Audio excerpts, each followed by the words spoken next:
हुआ होगा। सभी मित्रों को नमस्कार।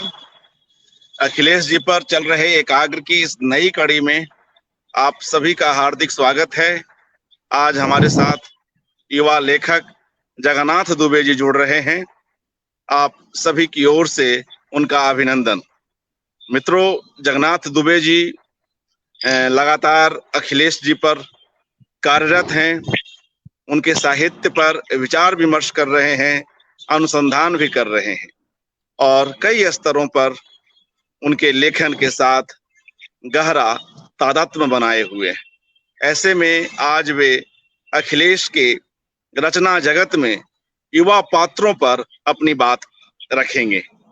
इस विषय पर उनको सुनना सचमुच सुखद होगा। जगन्नाथ दुबे जी, आपका हार्दिक स्वागत। शुक्रिया सर, धन्यवाद। शुरू करें क्या? जी, शुरू करें। अच्छा, सोशल मीडिया के प्लेटफॉर्म पर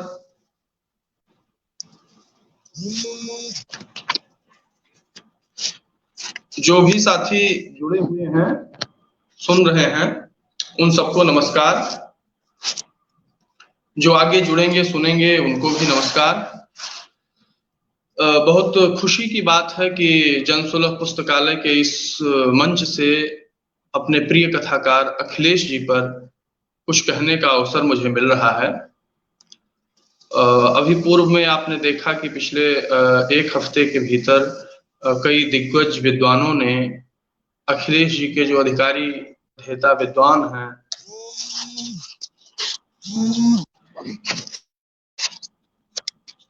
माफ कीजिएगा, ये फोन आ जा रहा है बीच बीच में, थोड़ी सी डिस्टर्बेंस हुई, उसके लिए माफी। तो जो अधिकारी विद्वान है अखिलेश जी पर, जिन्होंने लंबे समय से काम किया है, लिखा पढ़ा है, उन सबको सुना आपने। उसी कड़ी में मैं आपसे कुछ बातचीत करना चाहूंगा। जाहिर सी बात है कि अखिलेश जी के लेखन से लंबे समय से, या कि कहिए कि ग्रेजुएशन थर्ड ईयर यानी लगभग 2012-13 से मैं जुड़ा, उनको पढ़ना शुरू किया। और उसकी वजह जो बनी वो बीए थर्ड ईयर में एक पेपर हम लोगों का होता है, मैंने बीएचयू में जो छात्र हिंदी पढ़ते हैं वो जानते होंगे कि समकालीन साहित्य का, तो उस समकालीन साहित्य के पेपर में अखिलेश जी की कहानी चिट्ठी लगी हुई है सिलेबस में। तो उसको पढ़ा, उसके बाद फिर जो है लगातार अखिलेश जी को पढ़ने का चस्का सा लग गया और उनकी लगभग सभी कहानियां एमए करते करते पढ़ गया। और फिर देखा हमने कि अखिलेश जी का जो लेखन है वो आपातकाल के बाद की जो सामाजिक राजनीतिक स्थितियां हैं उसको बहुत वैचारिक प्रतिबद्धता और बहुत बेहतर तरीके से व्यक्त कर रहा है। तो ऐसे में मेरी इच्छा हुई कि मैं अखिलेश जी के लेखन पर काम करूं। और फिर मैंने जब पीएचडी करने का मन बनाया, पीएचडी में जब मेरा दाखिला, अपने विषय के रूप में अखिलेश जी का रचना संसार चुना। वहां से लेकर के अब तक जाहिर सी बात है कि भी मैं शोधरत ही हूँ उस विषय पर। तो लंबे समय से काम करते हुए अखिलेश जी को जाना, समझा, पढ़ा। उसके बाद उनसे फिर मुलाकातें हुई, कई बार मुलाकातें हुई।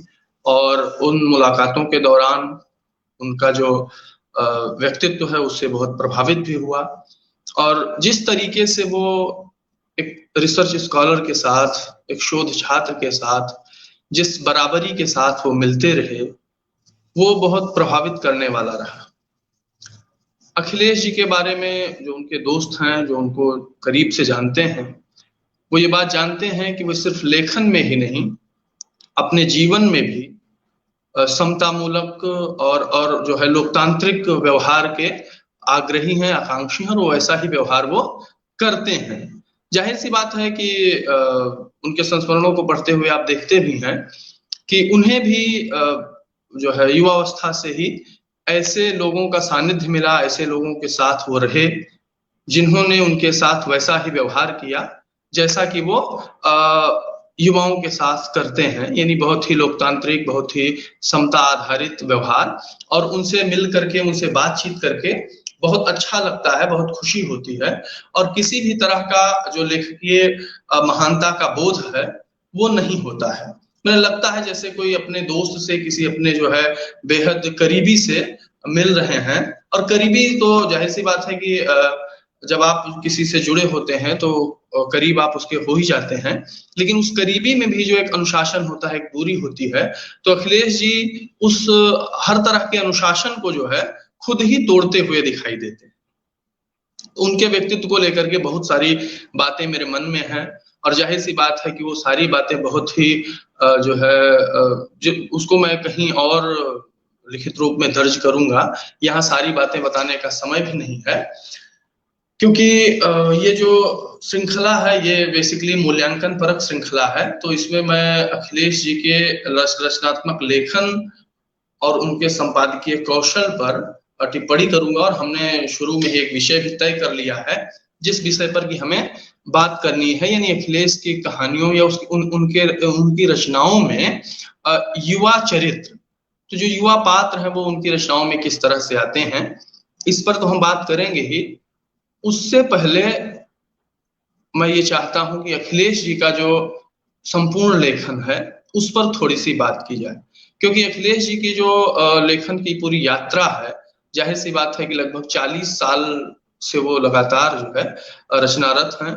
इन 40 सालों में हिंदुस्तान, उसका समाज, उसकी राजनीति, उसकी संस्कृति बहुत कुछ बदल गई है। वह वैसी ही नहीं है जैसी 7वें 8वें दशक में थी जब अखिलेश जी लेखन की शुरुआत कर रहे थे। बदलाव के चिन्ह साफ साफ दिखाई दे रहे हैं। उन बदलावों को अखिलेश जी किस तरीके से पकड़ रहे हैं, या कोई भी लेखक अगर वो महान होता है, अगर वो श्रेष्ठ लेखक होता है, बड़ा लेखक होता है, तो जाहिर सी बात है कि वो बदलाव के उन चिन्हों को पहचानने की वजह से, उनको दर्ज करने की वजह से ही अपने श्रेष्ठतम कृति दे पाता है, और उसकी महानता और उसके बड़ेपन का बोध वहीं से होता है या वहां से भी होता है। तो आप देखिए कि 1977 में अखिलेश जी की पहली कहानी प्रकाशित होती है, जिसको लेकर के कि जो है थोड़ा सा मतभेद क्या कहेंगे, बल्कि अखिलेश जी से बातचीत के दौरान ये बात निकल के आई कि आदमी नहीं टूटता उनकी पहली कहानी है जो निष्कर्ष पत्रिका में प्रकाशित हुई।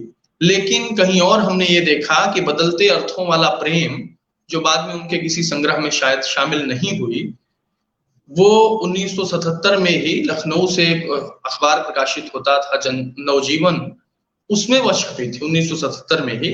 और उसके बाद निष्कर्ष पत्रिका में जो उन्हीं के शिक्षक थे, अध्यापक थे, वो निकालते थे, और उसकी बड़ी रोचक दास्तान उन्होंने अक्स में लिखी है, दर्ज की है, कि वो उस पत्रिका को प्रकाशित कराने के लिए किस तरीके से इलाहाबाद गए, और वहां रविंद्र कालिया जी और ममता कालिया जी से उनकी मुलाकात हुई, और उसके बाद एक ऐसा संबंध बना कालिया दंपति से जो अब तक जो है जारी है, और ज्यादा प्रगाढ़ होता गया, और बहुत स्नेह उन्हें उनसे मिला।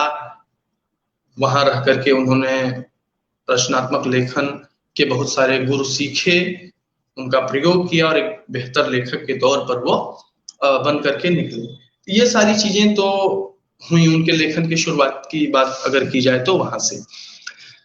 लेकिन उसके बाद आप देखिए कि जो 8वां और 9वां दशक है हिंदी कहानी के लिए, जिसे ये माना जाता है कि यह सर्वथा अनुर्वर दशक है।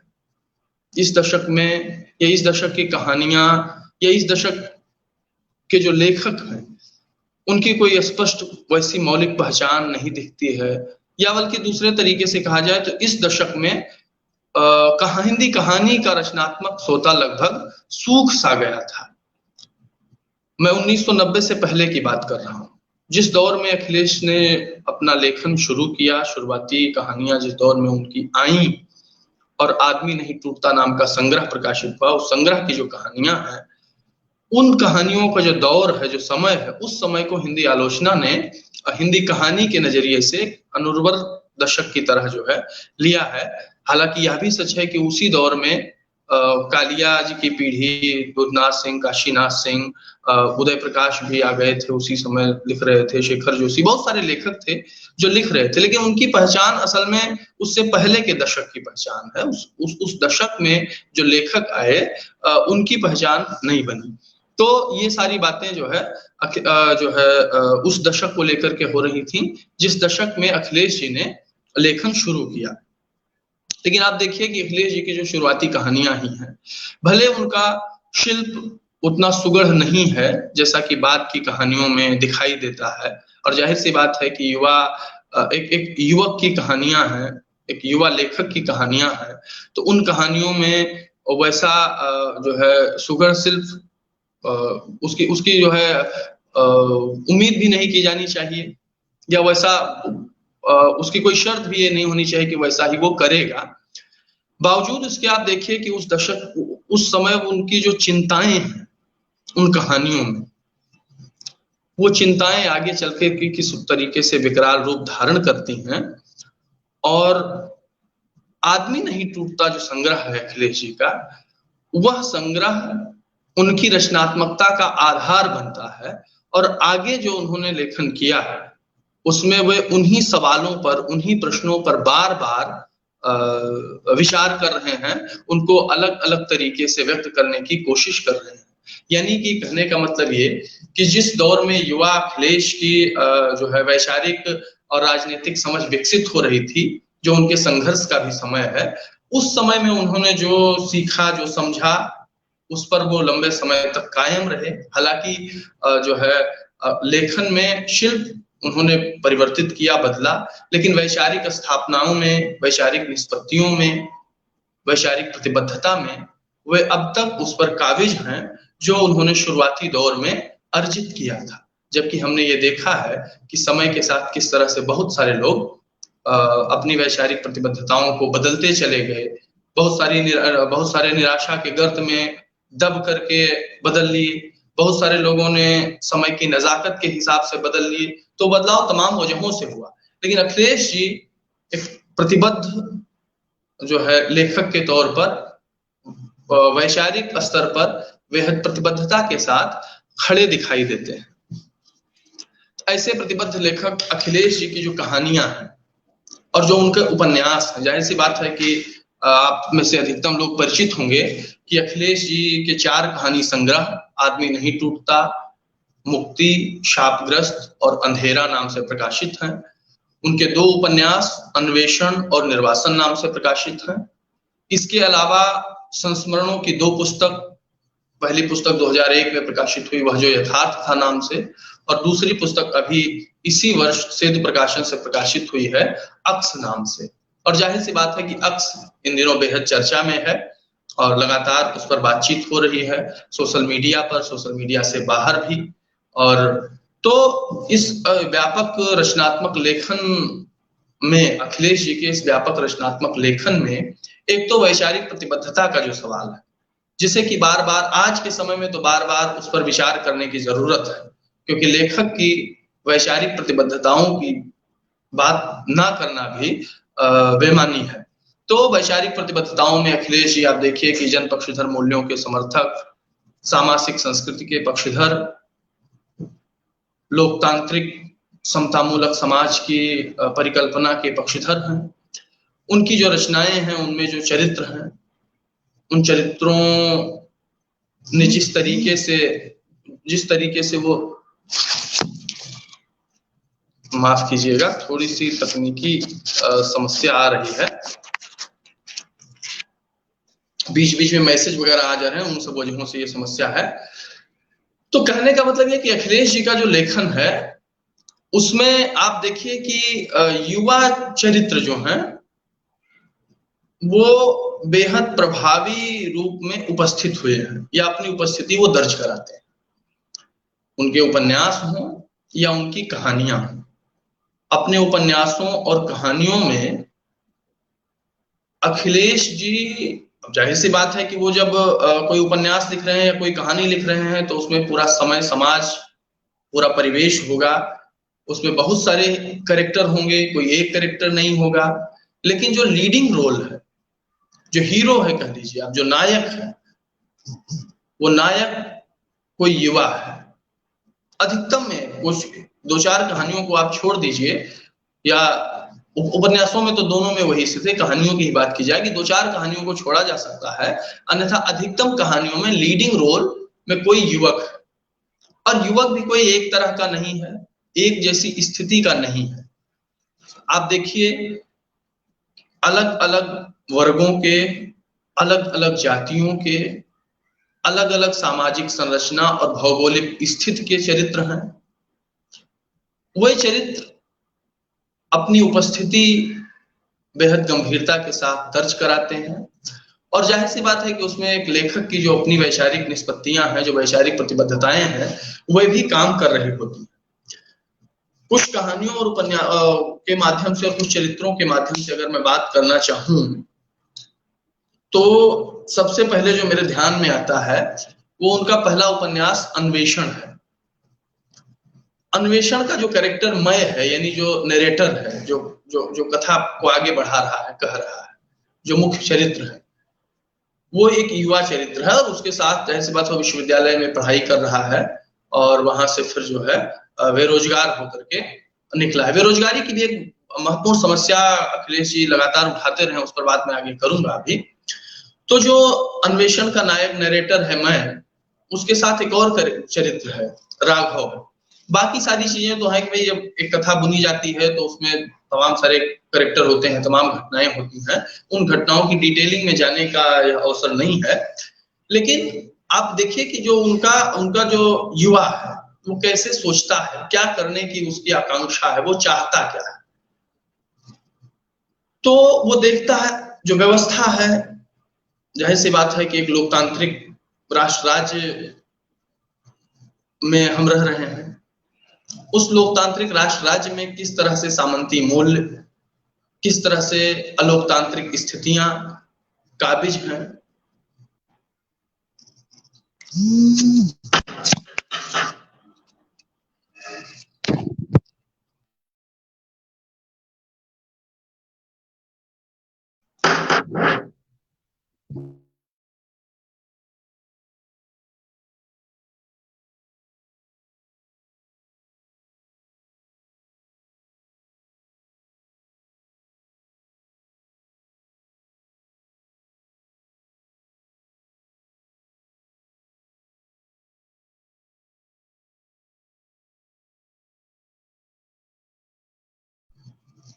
माफ कीजिएगा।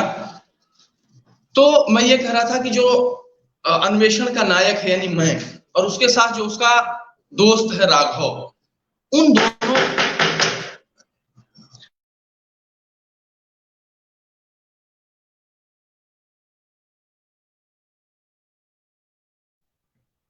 एक बार फिर खैर शुरू करते हैं। तो जो राघव है वो किन्हीं वजहों से, हाँ, जो मैं है वो एक लड़की है जिससे प्यार करता है, प्यार में उसे धोखा मिलता है, और वो लड़की किसी और से शादी कर लेती है जो एसडीएम के पद पर कार्यरत है। उसका जो दोस्त राघव है वो बेरोजगार है, लेकिन वो एक क्रांतिकारी युवक है। वो देखता है कि समाज में जो समस्याएं हैं, उन समस्याओं से निजात चाहिए, मुक्ति चाहिए। उस मुक्ति की आकांक्षा को लेकर के वह जो है काम करना शुरू कर देता है। उस दौरान पता चलता है कि वो जमींदारों के खिलाफ और जो इस तरीके के लोग हैं, यानी जो सामंती मूल्यों के पक्षधर हैं, समर्थक हैं, उनके खिलाफ वह काम कर रहा होता है। गांव में जाता है, जो है आदिवासी इलाकों में, और ऐसे तमाम जगहों पर जो बेसिकली जो कम्युनिस्ट कल्चर है कार्य करने का, कम्युनिस्ट संस्कृति है जो, उस संस्कृति के साथ वो काम कर रहा है। पुलिस उसके पीछे पड़ी हुई है। जांच का जो अधिकारी है, या कह लीजिए कि जो जिसे गिरफ्तार करना है, वो उसकी प्रेमिका का पति है। उस पर वो खींचता है, चिल्लाता है, वो सारी चीजें होती हैं। लेकिन जो उसका अंत है उपन्यास का, वो बेहद मार्मिक है। और वहां से जो एक निराशावादी मूल्य विकसित हो रहे थे, उस निराशावादी मूल्य से एक बदलाव की आहट वहां दिखाई देती है, और बदलाव की आहट का जो नायक बनता है वो एक युवा चरित्र बनता है, और ऐसे बहुत सारे युवा उसमें शामिल हैं। आखिरी हिस्सा है उपन्यास का, वो पढ़ करके फिर मैं अपनी बात आगे बढ़ाता हूं। राघव के बारे में वो कह रहा है, मैं, वह हर जगह है, जर्रे जर्रे में मोहब्बत है, नफरत है, जर्रे जर्रे में वह है मगर दिखता नहीं है। हर जगह होता है पर नहीं होता है। उसकी गंध है, उसके रंग हैं, पर वह हाजिर नहीं है। मैं ही नहीं बहुत सारे लोग उसे ढूंढ रहे हैं। उसको छोड़ शेष दुनिया को उसकी चाहत है। दुनिया प्यासी है, वह जलाशय है, जलाशय पाताल में है, पाताल अदृश्य है। दुनिया भूखी है, नंगी है, प्यासी है, दुखी है। वह अन्न है, वस्त्र है, जल है, वह सुख है। अन्न, वस्त्र, जल और सुख कहीं नहीं मिलते। एक जत्था है, सब योद्धा हैं, युद्ध स्थल नहीं है, सेनापति नहीं है। वह आकाश से पाताल तक है, वह हर आत्मा में है, आत्माएं उसमें है। सब उसे खोज रहे हैं, मैं उसे खोज रहा हूं। मैं गांव गया, कस्बा गया, शहर गया, महानगर गया, सब जगह वह था मगर कहीं नहीं मिला। मैंने चाहा मेरी हथेलियों में उसकी हथेलियां हों, उसकी आंखों में मैं रहूं, मेरी आंखों में वह रहे। मेरे पास अनाज है पर अग्नि नहीं, मेरे पास अग्नि है पर अनाज नहीं। उसके एक तरफ एक दुश्मन का घेरा, उसके दूसरी तरफ दुश्मन का घेरा। मैं भी कमजोरी, खतरों और मुसीबतों की गिरफ्त में हूँ। हमें मिलना चाहिए, हमें जुड़ना चाहिए, पर वह दिखता ही नहीं। अब भी मैं उसे खोज रहा हूँ। दिशाएं कहती हैं वह मिलेगा जरूर, मैं उसे खोज रहा हूँ। अगर इसे आप प्रस्थान बिंदु माने अखिलेश जी के युवा चरित्र की, अखिलेश जी के जो है की वैचारिक समझदारी की या वैचारिक प्रतिबद्धता की, तो यहां से आप देखिए कि युवा है जो खोज रहा है, बदलाव की आहट साफ दिखाई दे रही है। और वो कह रहा है कि वो यानी राघव जिसका एक कैरेक्टर है और जिसका एक वर्क कल्चर है, वो उस वर्क कल्चर की, उस कैरेक्टर की खोज कर रहा है। उसको दिखाई देता है हर जगह कुछ ना कुछ ऐसा घट रहा है, कुछ ना कुछ ऐसा हो रहा है जो उसे दिखाई देता है, उसे समझ में आता है कि हाँ ये वही है। लेकिन असल में वह उस रूप में दृश्यमान नहीं है जिससे कि आगे बढ़ा जाए। यानी मुक्तिबोध की जो कविता अंधेरे में है, जहां की मुक्तिबोध ये परिकल्पना करते हैं कि कहीं आग लग गई, कहीं गोली चल गई, तो आग लगने और गोली चलने की पूरी स्थितियां मौजूद हैं, पर वो होता दिख नहीं रहा है। ये लेखक की अमूल चिंता है। लेकिन स्थिति कैसे बदलती है, चरित्र कैसे बदलते हैं, घटनाएं कैसे बदलती हैं, इसकी गवाही भी अखिलेश का लेखन देता है। अखिलेश जी की और भी तमाम सारी कहानियां जिनमें युवा चरित्र हैं, और जाहिर सी बात है जहां से मैंने बात की शुरुआत की थी, चिट्ठी कहानी जो अखिलेश जी की पढ़ी हुई मेरी पहली कोई रचना थी। चिट्ठी कहानी के जो कैरेक्टर है क्या है, बेरोजगारी एक मुख्य समस्या आज भी बनी हुई है, और जाहिर सी बात है कि लंबे समय से बनी हुई है। हमारे पास सबसे युवा देश है हम, लेकिन युवाओं का उपयोग हम किस तरह कर रहे हैं, यह एक बड़ा सवाल है। 1990 के आसपास एक कथाकार लिख रहा है चिट्ठी जैसी कहानी, जिसमें सारे दोस्त यूनिवर्सिटी की पढ़ाई पूरी कर चुके हैं, अब वो घर जाने वाले हैं। कुटिया पर वो इकट्ठा हैं, विचार कर रहे हैं कि आगे क्या होगा, और अपनी पूरी अंतरकथा बताते हैं कि किस तरह उन्होंने संघर्ष करते हुए अपनी पढ़ाई पूरी की है। उसी में तय होता है कि जब कोई सफल होगा तो बाकी सारे दोस्तों को चिट्ठी लिखेगा। आखिरी वाक्य है उस कहानी का कि बहुत दिन बीत गया, किसी की कोई चिट्ठी नहीं आई, मैंने भी किसी को अब तक चिट्ठी नहीं लिखी। यानी स्थितियां जस की तस बनी हुई है। तो ये जो बेरोजगारी का सवाल है, अखिलेश जी की दूसरी कई कहानियों में यह सवाल मौजूद है कि युवा है जो नौकरी की तलाश में है, घर में तमाम तरह के ताने खा रहा है, पा रहा है, आत्महत्या तक की योजना उसके मन में बनती है, लेकिन फिर वो उससे मुक्ति पा जाता है, आत्महत्या नहीं करता है। और फिर उसको पता चलता है कि एक जननेता है, जनप्रतिनिधि हैं, उनके साथ जीप में लटक के जाता है। वो बहुत सारे काम करता है, उनके निजी काम, और वो एक फाइल तैयार करता है, एक पूरी जो है किताब तैयार करता है, और पता चलता है उसका उपयोग अपने हित में कर लेते हैं और इसको ठेंगा दिखा देते हैं। ऐसे बहुत सारे युवक हैं। तो उन युवकों के साथ जो पूरी व्यवस्था है, डेमोक्रेसी के नाम पर जो डेमोक्रेसी का मजाक बनाया जा रहा है, उस मजाक को भी अखिलेश जी बहुत बेहतर तरीके से हमारे सामने लाने का काम करते हैं। एक और बात जो मैं कहना चाहता हूं अखिलेश जी के इन कहानियों के संदर्भ में, वो ये कि जो इनके चरित्र हैं, हमने कहा भी है शुरू में कि वो अलग अलग पृष्ठभूमि के हैं, उनका भूगोल अलग अलग है, उनकी वर्गीय चेतना, वर्गीय पक्षधरता अलग अलग, वो अलग अलग वर्गों से आते हैं, इसी वजह से उनके साथ ऐसा होता है। एक कहानी है ग्रहण नाम से, बहुत चर्चित कहानी रही है। ग्रहण कहानी में एक कैरेक्टर है राजकुमार, उसके पिताजी हैं, पिताजी गांव में गांधी के नाम से प्रसिद्ध है। गांधी आप सब जानते हैं सत्य और अहिंसा के पुजारी थे, तो उनके पिताजी भी सत्य और अहिंसा के और बेहद विनम्र, बहुत जो है विनम्रता की वजह से उनको ये नाम दिया गया, और तमाम बार ये नाम उनको उनका मजाक उड़ाने के लिए भी इस्तेमाल किया जाता था। वो तमाम तरह के शोषण, उत्पीड़न को सह लेने वाले व्यक्ति हैं। लेकिन उनका जो बेटा है राजकुमार, जो कि शारीरिक रूप से अक्षम भी है, यानी उसको, उसकी मूल समस्या यह है कि वो, उसके पास गुदा नहीं है, और उसको जो है पेट के रास्ते पखाना का एक रास्ता बना दिया डॉक्टर ने, जिससे कि वो पखाना कर रहा है। उसका जीवन इसी तरीके से चल रहा है। वह भी तमाम सारे अपमान, दुख को जो है पी रहा है और उसी तरीके से जी रहा है। इंतहा तब हो जाती है जब वो पता चलता है कि जो है अपनी आर्थिक स्थिति मजबूत करने या सुधारने के लिए, बेहतर करने के लिए मुर्गी लेके आता है, और वो उसके साथ जो है जमींदारों के, गांव के प्रधान के और जो है पंडित जी के लड़के उसकी छीन लेते हैं, उसको मारते पीटते हैं बहुत ज्यादा। वो अस्पताल चला जाता है। गांव वालों को लगता है कि नहीं अब तो जो है ये कुछ करेगा, फिर उसके पिताजी को बुला के उसको समझाते हैं, पिताजी मान जाते हैं वो, लेकिन राजकुमार जो है वो नहीं मानता, वो चला जाता है। वहां वो ये भी दिखाते हैं कि किस तरीके से जो राजनीति है, जो राजनेता है, उसमें एक बहन जी है, और जाहिर सी बात है कि दलित उद्धारक बहन जी के रूप में वो जो है अपनी छवि बना रहे हैं। लेकिन उनके यहाँ वो जाता है तो वही पूरा ठाट बाट, जो सामंती समाज का ठाट बाट है, जो लोकतंत्र में राजनीतिक दलों का ठाट बाट है, उसी तरीके से वो मिलती हैं, उसको भगा देती हैं। भाग करके वो आता है और फिर अपनी शक्ति जो है इकट्ठी करता है, और वो पता चलता है कि जिन्होंने उससे मुर्गी छीनी थी उनकी हत्या कर देता है, उनके पिताजी की आंख फोड़ देता है।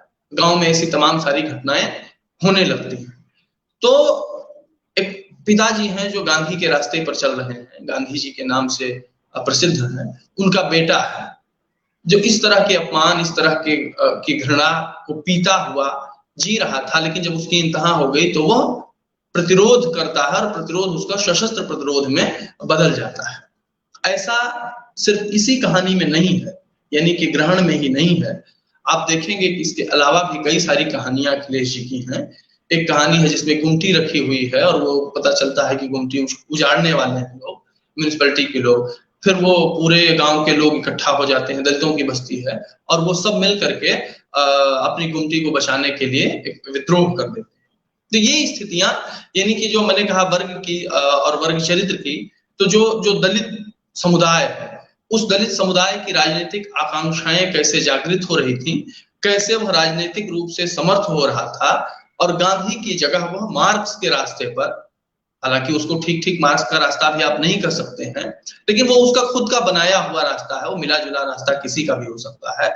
यानी वो सशस्त्र तौर पर जो है प्रतिरोध करने को तैयार हो जाता है। ये अखिलेश जी के जो है युवापन की कहानियां हैं। हालांकि उसको युवामन भी, क्योंकि ये कहानी जो ग्रहण है ये तो 2004 के आसपास की छपी हुई कहानी है, लेकिन इन सब कहानियों में ये चीजें आपको दिखाई देती हैं। जलडमरू मध्य नाम की कहानी है, जिस कहानी में जो है जो युवा का चरित्र है वो शहरी मध्यवर्गीय युवा का प्रतिनिधि चरित्र है। शहरी मध्यवर्गीय युवा किस तरीके से सोच रहा था या किस तरीके से सोच रहा है, उसको वो व्यक्त करते हैं। यानी अलग अलग कहानियों में अलग अलग चरित्रों के माध्यम से अखिलेश जी युवाओं के जो बहुत सारे रूप हैं, या जो अलग अलग समुदायों के रहने वाले युवा हैं, उनकी जो है वैचारिक या उनकी समझदारी या उनको वो व्यक्त करते हैं। जिस कहानी की चर्चा मैं सबसे ज्यादा करना चाहता हूं, या जिस कहानी को मैं अखिलेश जी की सबसे बेहतर कहानी के रूप में जो है बताना चाहता हूं, या मुझे जो सबसे बेहतर कहानी लगती है अखिलेश जी की, वो कहानी उनकी आखिरी कहानी है। श्रृंखला अब तक की जो प्रकाशित कहानियां हैं उनकी, उनमें वो अंतिम कहानी श्रृंखला 2012 में लिखी गई है। इस कहानी का जो चरित्र है वह रतन कुमार है। रतन कुमार हमारे आज के युवा बौद्धिक का, या आप युवा बौद्धिक ही मत कहिए, जो भी तर्कशील लोग हैं, जो भी विवेक संपन्न लोग हैं, जिन्होंने अपनी आत्मा गिरवी नहीं रखी है, जो आत्मचेतस हैं, उन सबका प्रतिनिधित्व करने वाला चरित्र है रतन कुमार। रतन कुमार एक जो है यूनिवर्सिटी में प्रवक्ता हो गया है, अभी हाल फिलहाल में हुआ है। वो कॉलम लिखता है अखबारों में, पता चलता है कि वो जो शॉर्ट फॉर्म होते हैं नामों के, उनको डिकोड करता है, तमाम सारे नामों के शॉर्ट फॉर्म, और उसका कॉलम बहुत हिट हो जाता है। उसके कॉलम के हिट होने के बाद राज्य सरकार, या उसको स्टेट कहेगी, स्टेट जो है सख्ते में आ जाता है और पता चलता है अरे ये तो फिर जो है हमारे बहुत सारे ऐसे संदर्भों को डिकोड कर देगा जिससे कि हमारी सत्ता कायम है। प्लेस उसमें लिखते भी है ये बात, वो रतन कुमार खुद भी कहता है कि मैं एक एक चीज को डिकोड करना चाहता हूं। तो अब वो जो डिकोडिंग उसकी है, उस डिकोडिंग के चलते पता चलता है कि पुलिस उसके पीछे पड़ जाती है, और पुलिस वो उस पर जो है हमले होते हैं, तमाम तरह से शारीरिक हमले होते हैं, मानसिक प्रताड़ना उसको दी जाती है, और इन सबसे वो घबरा जाता है। घबरा करके वो लेकिन हिम्मत नहीं हारता है। सबसे बड़ी बात यह है कि वो जिद्दी स्वभाव का आदमी है, तो वो हिम्मत हारता नहीं है। अपनी घबराहट, अपनी परेशानी, उन सबके बीच भी वह दृढ़ निश्चयी है कि वह अपनी लड़ाई लड़ेगा, व्यवस्था उसका साथ देगी, न्याय व्यवस्था पर उसको भरोसा है, पुलिस तंत्र पर उसे भरोसा है। उन लोगों के पास जाता है, वो उनसे अपनी बात कहता है, लेकिन उसको सब मजाक समझ करके, या उसके कहने का तरीका ही ऐसा है कि वो झूठ नहीं बोलता है, और झूठ ना बोलना मजाकिया बनने की अनिवार्य शर्त हो गई है हमारे जमाने में। तो ऐसी स्थिति में होता यह है कि वो खुद ही अविश्वसनीय करार दे दिया जाता है। लेकिन इन सबके बीच जो उसकी मूल चिंता है रतन कुमार की, उसे अखिलेश जी कैसे दर्ज करते हैं, आप जरा उसको देखिए। रतन कुमार कह रहा है, उन्हें हंसते हुए देखकर मुझे इल्हाम सा हुआ कि ये मुझे मार डालेंगे। मैंने सोचा कि बचने की एक ही उम्मीद है कि किसी भीड़ भाड़ वाली जगह पर मैं ट्रक से कूद जाऊं। इसके दो नतीजे थे। ये जब वो धरने पर बैठा हुआ था और वहां से कुछ अनजान लोगों ने उसको उठा लिया, वो भागा उसको लेकर के किसी अनजान जगह वो जा रहे थे, तब का वो वर्णन कर रहा है कि उसकी इच्छा क्या हुई। एक मौत से बचाव था, दूसरा था मौत। मैंने सोचा मरना तो पड़ेगा मुझे, चाहे चलती ट्रक से कूदकर मरूं या इनके हाथों मारा जाऊं। ट्रक के विकल्प में इस उम्मीद की गुंजाइश भी थी कि मुमकिन है बच जाऊं। चोट लगेगी, हाथ पैर की हड्डियां टूटेंगी, पर जीवन बचा रहेगा। मुझको यह कबूल था। उस क्षण में मैंने यह भी सोचा कि मैं पुनः अनशन स्थल पर पहुंचूंगा और कहूंगा कि मेरी टूटी हुई हड्डियां देखिए, ये मेरी हड्डियां नहीं टूटी हैं, इस देश के लोकतंत्र को फ्रैक्चर हो गया है। मेरा अपाहिजपन दरअसल इस देश के शक्तिपीठों की क्रूरता और न्याय प्रणाली की विकलांगता को दर्शाता है। ये रतन कुमार कह रहा है, और यही नहीं, आगे वो और भी बातें कहता है। उसी से कुछ कुछ कोट मैं आपको बताता हूं, फिर इसकी बात हम करेंगे। स्टेट की ताकत को बता रहा है, सत्ता की ताकत को बता रहा है। तुम उनकी ताकत के बारे में नहीं जानती हो।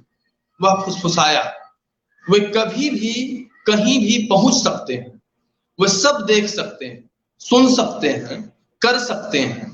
वे इंसान के दिमाग में चिप लगा देते हैं और उसके सारे भेद जानते रहते हैं। ये बात 2012 में अखिलेश जी लिख रहे हैं।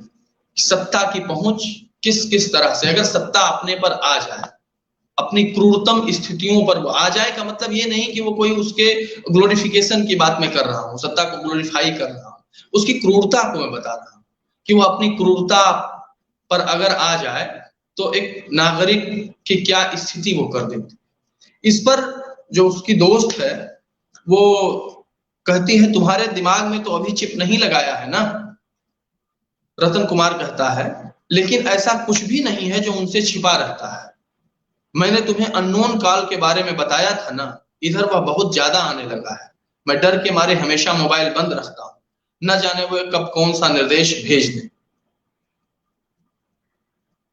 तो ये बातें वो कह रहा है सत्ता के बारे में, इस सत्ता की क्रूरता। अब इसके ये रतन कुमार के बहाने अखिलेश जी लोकतांत्रिक राष्ट्र राज्य की सत्ता संरचना और उसकी क्रूरतम स्थितियों का बयान 2012 में कर रहे हैं, जो कि आज उस समय जो एक कथा थी, एक कहानी थी, एक गल्प थी, आज वह बहुत कुछ हकीकत जैसा लग रहा है, हकीकत जैसा दिखाई दे रहा है। इस तरीके से आप देखते हैं कि अखिलेश जी का जो संपूर्ण लेखन है, उस लेखन में जो युवा चरित्र हैं, अभी बहुत से युवाओं की बात मैंने नहीं की, जैसे अंधेरा कहानी का प्रेम रंजन है, चिट्ठी के सारे दोस्तों की बात हमने कर ही ली है, जल डमरू मध्य कहानी में जो बेटा है, हाकिम कथा कहानी में जो बेटी है, या अगली शताब्दी के प्यार का रिहर्सल, इस कहानी का जो जितेंद्र है और जो दीपा, ये सारे कैरेक्टर, ये सारे चरित्र अलग अलग जगहों के, अलग अलग वर्गों के हैं, और वो उसी तरीके से सोचते हैं, वो अपने वर्ग को और अपने लोकेल को अभिव्यक्त करते हैं। जैसे जलडमरू मध्य कहानी का जो बेटा है वो दिल्ली में रहता है, और वहीं से यानी बाजार और कह लीजिए कि जो पूंजी आवारा पूंजी है, जो बाजारवाद है, और जो भूमंडलीकरण की पूरी प्रक्रिया है, उस प्रक्रिया ने कैसे गांव और गांव की संस्कृति को नष्ट किया, कैसे गांव की जो अपनी स्वतंत्रता थी, अपनी स्वाधीनता थी, और अपनी जो अलग पहचान थी, उस पहचान को कैसे छीन लिया। हालांकि यह कहना भी कि गांव की पहचान छीन ली गई थोड़ा जो है भावुक किस्म का बयान हो सकता है। बावजूद इसके आप देखिए कि वो गांव से उसको कोई मोह नहीं, एक ऐसी पीढ़ी तैयार हो रही है जिस पीढ़ी को कि गांव से कोई लगाव नहीं है, लेकिन वही उसका पिता है जो बार बार गांव जाना चाहता है। एक और बात अखिलेश जी की कहानियों में जो मुझे, या उनके संपूर्ण लेखन में जो मुझे दिखाई देती है, वो बार बार इस मुहावरे की तरह इसको प्रयोग करते हैं कि उसके आंसू सूख गए हैं, आंसुओं का सूख जाना, और वो बहुत कटकरेज हो गया है, बहुत जो है वो माने उसके भीतर जो है संवेदनशीलता लगातार क्षरित होती जा रही है, नष्ट होती जा रही है। और आप सब जानते हैं कि अखिलेश जी के लेखन का एक बड़ा हिस्सा संबंधों पर जो है बात करता है, खासकर जलडमरू मध्य कहानी में भी जो संबंध है, पिता पुत्र का जो संबंध है, उसके बीच में किस तरीके से बाजार उपस्थित हुआ है, या जो अगली शताब्दी के प्यार का रिहर्सल कहानी है, उस कहानी में कैसे प्यार के मायने बदल गए। एक जमाना था जिस जमाने के बारे में कहा जाता है कि प्यार समर्पण की बात करता है, लेकिन यहाँ तो चालाकियां हैं, समर्पण की जगह चालाकियों ने ले ली है। और ऐसा नहीं है कि समर्पण कोई अलोकतांत्रिक व्यवहार है, लोकतांत्रिक तरीका है, और चालाकी या चतुराई कोई लोकतांत्रिक स्थिति है या कोई आधुनिक मनोवृत्ति है। नहीं, ये मनुष्य के अमानवीय होते जाने की निशानी है। मुझे ऐसा लगता है इस कहानी को पढ़ते हुए, या हाकिम कथा को पढ़ते हुए भी कुछ इसी तरह की बात आती है, जहां बाजार पूंजी ने संबंधों की गरिमा को नष्ट करने का काम किया है, उसे कमजोर करने का काम किया है। तो ये सारी बातें अखिलेश जी अपनी कहानियों में, अपने उपन्यासों में बहुत गंभीरता के साथ व्यक्त करते हैं। एक और बात जो अखिलेश जी के कथा साहित्य में हमें देखने को मिलती है, वो ये कि बार बार वो स्मृतियों की बात करते हैं, वो गंध की बात करते हैं, की बात करते हैं। गंध, रंग और स्मृति, ये तीन चीजें अखिलेश जी के कथा साहित्य या कि कह लीजिए कि उनके जो है उनके कथा साहित्य की अनिवार्य पहचान बन करके हमारे सामने आती है। जैसे कहानी का ध्यान नहीं आ रहा है मुझे, संभवतः नहीं, ग्रहण नहीं है। एक कहानी है अखिलेश जी की, अभी ध्यान आ जाएगा तो मैं आपको उसका नाम बताता हूं। उस कहानी में हम ये देखते हैं, वजूद कहानी है। हाँ देखिए, वजूद कहानी, वजूद कहानी में हम पाते हैं कि चरित्र है जयप्रकाश। वह जंगल से जड़ी बूटी दवाइयां लेके आता है, खोजता है, और उसको, बल्कि उसका पिता है वो भी वही काम करता है, उसके पिता भी वही काम करते थे, लेकिन उसके पिताजी जो काम करते थे वो एक जमींदार के लिए काम करते थे, एक गांव का एक जो मुखिया है उसके लिए काम करते थे, और वो जड़ी बूटियां लेके आते थे। वहां से उनको एक गंध मिली, तो जो जंगल की अपनी गंध है, जो खुशबू है, जो महक है, वो उनकी रचनाओं में बार बार हमें दिखाई देती है।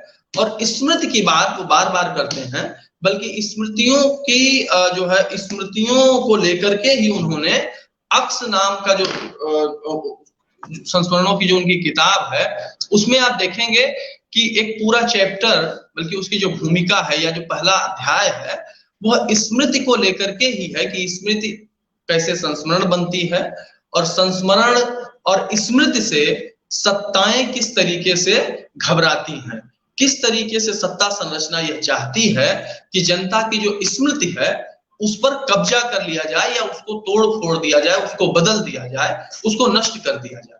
तो स्मृतियों को नष्ट करने का एक पूरा अभियान चलाया जा रहा है। ऐसे दौर में अखिलेश जैसा एक स्मृति सजग कथाकार, जो स्मृतियों की बार बार बात करता है, स्मृतियों की तरफ जो वापस जाने की बात करता है, और स्मृतियों का एक जो राजनीतिक इस्तेमाल करने की बात करता है, और सत्ता विस्मृति पैदा करके या सत्ता जो है स्मृति को नष्ट करके अपने राजनीतिक हित साधने का काम करती है, जबकि उसके समानांतर अखिलेश जी यानी एक कथाकार के रूप में अखिलेश जी का, या एक नागरिक के रूप में अखिलेश जी का यह मानना है कि जो नागरिक हैं, देश के जो जन हैं, देश के जो लोग हैं, उनको अपनी स्मृतियों को बचाए रखने की जरूरत है।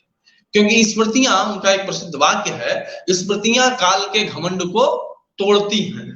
काल के घमंड को स्मृतियां कैसे तोड़ती हैं, वो कैसे काल से बाहर चली जाती हैं। आज आप कोई बात जो बता रहे हैं, सत्ता प्रायोजित ढंग से जो बात बता रही है, जरूरी नहीं, और वो बात तभी सत्ता जो है सच साबित कर सकती है या उस स्थापना को पुष्ट कर सकती है, जब जनता के पास जो स्मृति है उसका वो लोप कर ले, या जनता की जो स्मृतियां हैं उनको वो नष्ट कर ले जाए। तो अखिलेश जी बार बार स्मृतियों के राजनीतिक प्रयोग की बात करते हैं, गंध की बात करते हैं, रंगों की बात करते हैं, और लोग जीवन जो हम बहुत पीछे छोड़ते चले आ रहे हैं, या हमने बहुत पीछे छोड़ दिया है, उस लोक जीवन के प्रति एक सम्मोहन दिखाई देता है।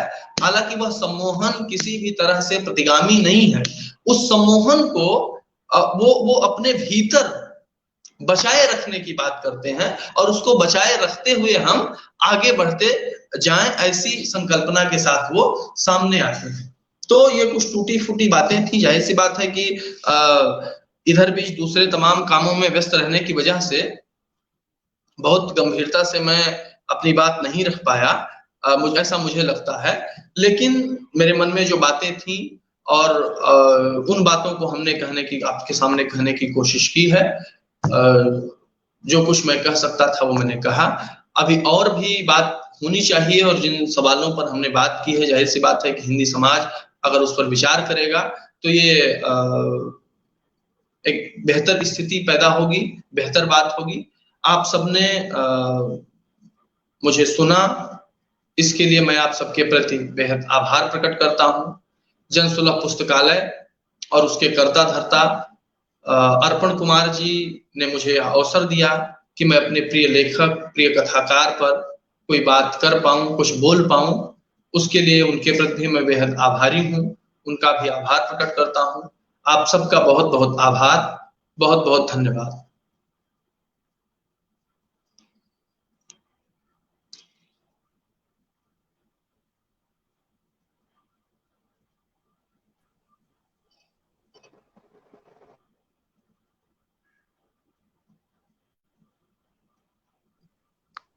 जी शुक्रिया जगन्नाथ दुबे जी।